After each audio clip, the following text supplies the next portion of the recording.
Assalamualaikum warahmatullahi wabarakatuh. Halo, saya Merah Davin Karimani dari Universitas Mercu Buana, program studi Teknik Informatika dengan mata kuliah pemrograman basis data. Di sini saya akan menjelaskan sedikit tentang Entity Relationship Diagram atau ERD dari studi kasus di tempat saya bekerja. Nah, pertama, apa sih itu ERD? ERD adalah suatu model untuk menjelaskan hubungan antar data dalam basis data berdasarkan objek-objek data yang mempunyai hubungan antar relasi. ERD untuk memodelkan struktur data dan hubungan antar data. Untuk menggambarkannya digunakan beberapa notasi dan simbol. Kapan ERD biasa digunakan? ERD atau ERM berfungsi sebagai bentuk pemodelan basis data yang kemudian dapat dikembangkan dalam berbagai proyek sistem informasi. Contohnya, rekayasa software. Dalam membentuk suatu rekayasa software, kita memerlukan sebuah konsep.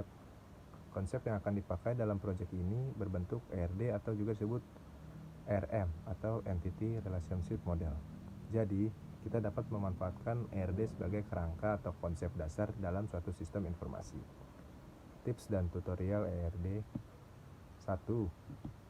Sebelum menyusun kerangka ERD, kita harus menentukan entity apa saja yang diperlukan dalam struktur ini. Kedua, kemudian tentukan relationship atau hubungan antar satu entity dengan lainnya.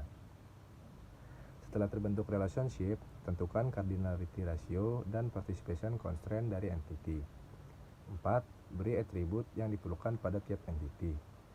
Terakhir, beri key dan LRS atau logical relational structure pada masing-masing entity yang diperlukan. Nah, ERD sudah terbentuk di situ. Pada dasarnya, ada 3 komponen yang digunakan. Pertama, ada entitas. Entitas merupakan objek yang mewakili sesuatu yang nyata dan dapat dibedakan dari sesuatu yang lain. Simbol dari entitas ini biasanya digambarkan dengan persegi panjang. Yang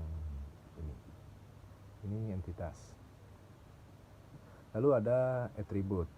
Setiap entitas pasti mempunyai elemen yang disebut atribut yang berfungsi untuk mendeskripsikan karakteristik dari entitas tersebut.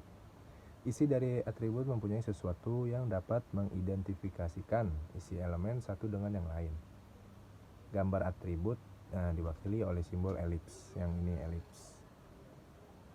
Dalam atribut ada beberapa bagian lagi. Yang pertama ada atribut key. Atribut key adalah satu atau gabungan dari beberapa atribut yang dapat membedakan semua baris data, row atau record, dalam table secara unik.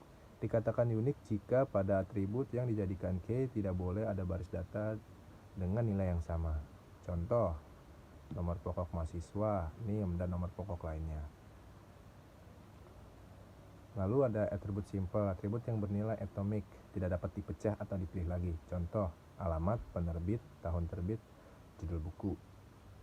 Lalu ada atribut multi-value, nilai dari suatu atribut yang mempunyai lebih dari satu, atau multi-value, nilai dari atribut yang bersangkutan. Contoh dari sebuah buku, yaitu terdapat beberapa pengarang. Lalu ada atribut komposit. Atribut komposit adalah suatu atribut yang terdiri dari beberapa atribut yang lebih kecil yang mempunyai arti tertentu, yang masih bisa dipecah lagi atau mempunyai sub-atribut dari entitas nama, yaitu nama depan, nama tengah, dan nama belakang. Lalu ada atribut derivatif, atribut yang tidak harus disimpan dalam database, atau atribut yang dihasilkan dari atribut lain atau dari suatu relationship. Atribut ini dilambangkan dengan bentuk oval yang bergaris putus-putus. Lalu sekarang kita menjelaskan hubungan atau relasi. Hubungan antara sejumlah entitas yang berasal dari himpunan entitas yang berbeda. Lalu derajat relasi atau kardinalitas rasio menjelaskan jumlah maksimum hubungan antar satu entitas dengan entitas yang lainnya. Sekarang beberapa relasi. Ada one to one. Setiap anggota entitas hanya boleh berhubungan dengan satu anggota entitas. Begitu pula sebaliknya. Lalu ada one to many. Di sini one to many.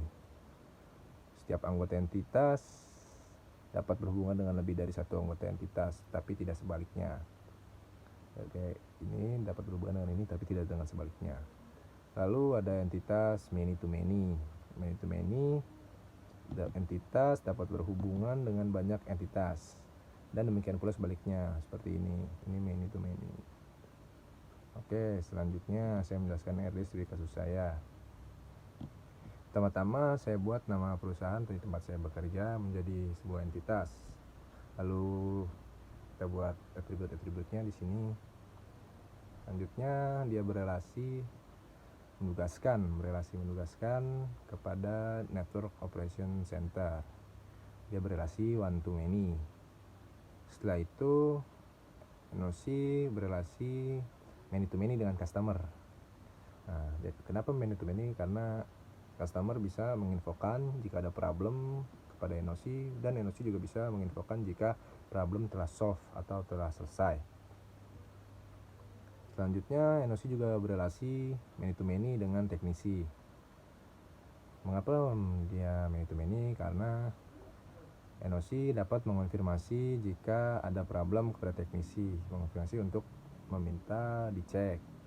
Begitu pula sebaliknya, teknisi dapat mengonfirmasi kepada NOC jika problem sudah solve atau sudah selesai, sudah di troubleshoot lah.